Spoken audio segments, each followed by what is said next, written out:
Yes, this one is very, I would say, important, something which we must know and understand. That is how to manage the overwhelm effectively. So let me paint a picture. It's 7 a.m., your alarm goes off. Before you even open your eyes, your brain starts. Office presentation, grocery shopping, kids' exam preparation, pending emails, mom's doctor appointment, house needs cleaning, bill needs paying, and that friend you haven't called back, your own health checkup you've been postponing for months, and you haven't even gotten out of bed, and you're already exhausted. Your to do list has a to do list. Your mind feels like a browser with 47 tabs open, all of them frozen. And you want to do everything. So you end up doing nothing, or doing everything badly. So, welcome to Overwhelm. And today we're learning how to tame it. So, here's the perfect image. Overwhelm is like trying to drink from a fire hose. Water is coming at you with such force, such speed that you can't possibly drink it. Instead, you are choking, drowning, gasping. The harder you try to consume everything at once, the worse it gets. But here's the secret: step back, slow down, and take one sip at a time. You don't need to drink the entire fire hose. You just need to manage the flow. Turn down the pressure, focus on one sip, then another, then another, then another. The water doesn't disappear, but it becomes manageable, drinkable, life giving instead of life threatening. And that's what we are learning today: how to step back from the fire hose of life and take it one intentional sip at a time. But then, what exactly is overwhelm? Now, overwhelm happens when you're trying to handle everything at once and your brain can't process it all. And I'm sure all of us have been in such situations. And it's not that you have too much to do, it's that you're trying to hold it all in your mind simultaneously. And that's why many times we say, don't make a to do list here, put it on paper. So you're mentally juggling 10 balls while someone keeps throwing more at you. And here are the signs you're overwhelmed: racing thoughts, your mind won't shut up, jumping from worry to worry like a deranged monkey. Or procrastination. All have been there. That procrastination. Aaj karenge. And you're so paralyzed by everything that needs to be done that you do nothing. You scroll Instagram for an hour instead. Exhaustion? Yes, you're tired, but not from doing too much. You're tired from thinking about doing too much. And then the physical symptoms: headaches, tight shoulders, shallow breathing, stomach issues. Your body is screaming what your mind won't admit, that this is too much. Sounds familiar? You're not alone. And you're not broken. You're just operating without a system. So let's look at how overwhelm shows up in real life. The working mother's marathon. So most of you have gone through that. Working mom, morning means wake kids, pack tiffins, drop to school, rush to office. Work means back to back meetings, urgent emails, deadlines. And evening, pick up kids, tuitions, homework supervision, dinner preparation, cleaning, and night means your own work, laundry, tomorrow's planning, and sleep collapsing at midnight, exhausted. So, overwhelm looks like snapping at your kids, forgetting important tasks, feeling guilty about everything, not doing enough at work, not doing enough at home, and not doing enough for your own self. But managing it looks like prioritizing ruthlessly. Today, I focus on the office presentation, healthy dinner. The laundry can wait. I'll order groceries online. I'll ask my husband to handle homework tonight. Not everything is equally urgent. And then talking about the student spiral, you're preparing for board exams or competitive exams. There's maths, physics, chemistry, English, and that coaching assignment, plus school projects, plus entrance exam prep, plus everyone else's expectations, parents, teachers, and your own self. So the overwhelm looks like opening your textbook and immediately feeling like crying, spending 3 hours at your desk, but actually studying for 20 minutes, scrolling through study motivation videos instead of actually studying. But managing it, today I'll complete just chapter 5 of physics. That's it. Not the whole syllabus, just one chapter, one concept at a time. I'll use the Pomodoro technique, the famous Japanese technique. 25 minutes focused work, 5 minutes break. And I'll tell my brain, we're not climbing the mountain today. We're just taking the next step. So, how cool is that? And of course, the daughter in law's dilemma. You're managing your job, your household, your in laws' expectations, your own parents' needs, your marriage, and somewhere in there, yourself. Everyone needs something. Everyone has an opinion about how you should be doing things.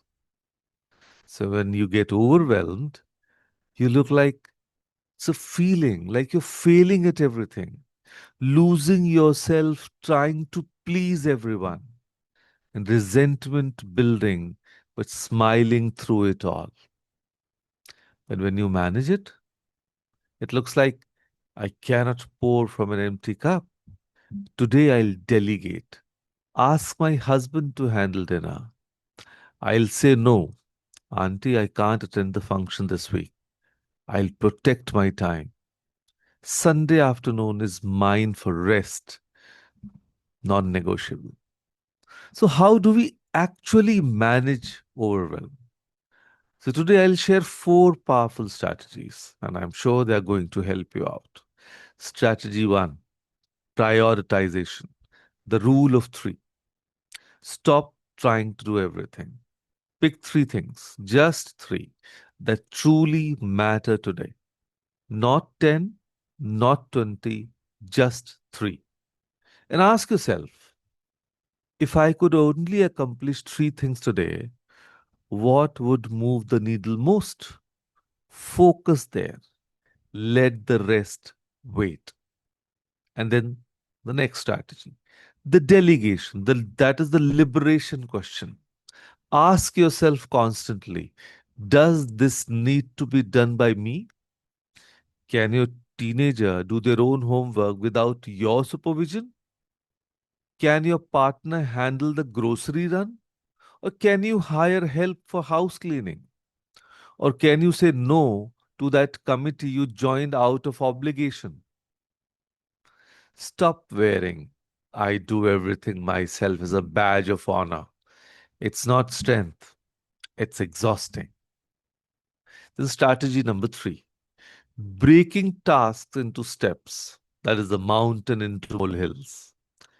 Clean the entire house is overwhelming. Organize the kitchen counter is doable.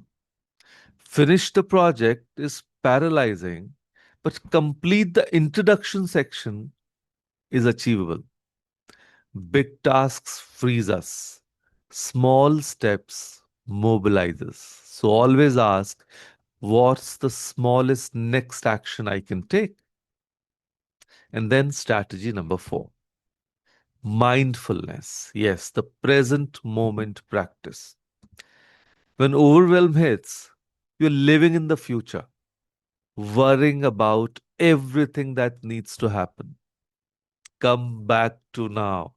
Be present. Take 3 deep breaths. Notice your feet on the ground and ask, what's one thing I'm doing right now? Do that. Just that. And here's the truth bomb. Self care is not a luxury, it's a productivity tool. Yeah, self care, self love is so very important. You cannot run on empty. Rest, sleep, nourishment, joy. These aren't extras you add when everything's done. They're the fuel that makes everything possible. So your homework is immediately actionable. So right now, I want you to do this. Step 1, a brain dump. So if we are doing the exercise right now, take out a paper and write down everything. And I mean everything that's overwhelming you right now. It might be work tasks, home tasks, emotional burdens, pending decisions. Get it all out of your head and onto paper. I'm giving you 30 seconds. Please go ahead and do that. You don't need to write complete sentences. Just one word or a phrase will do to make you understand what is it all about.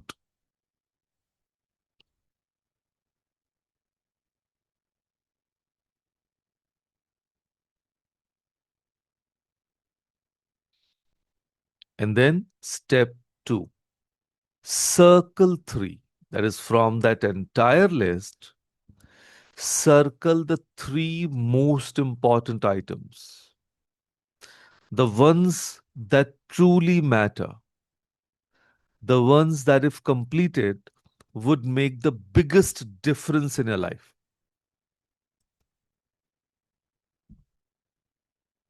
And then, as step 3, look at the rest of the list because 3 you have already circled. So the rest, either cross out or write delegate next to at least 2 items that aren't actually urgent. Maybe they can wait. Maybe someone else can do them. And maybe they don't need to be done at all. So focus for the rest of the day, focus only on those 3 circled items, not the whole list, just 3. And give yourself permission to ignore everything else. And I'm sure this exercise will transform your day. It takes the fire hose and turns it into 3 manageable sips, right? So here's what changes when you manage overwhelm effectively. You stop living in the constant anxiety. You start actually completing things instead of half doing everything. And you reclaim your energy, your focus, your peace. And you realize you've been drowning in things that didn't even need to be on your plate. And the most beautiful shift, you stop glorifying busyness. You know, in our society, everyone loves to say, oh, I'm busy, very busy today. And for me, I would say, I'm free. Let's connect. You start honoring your humanity.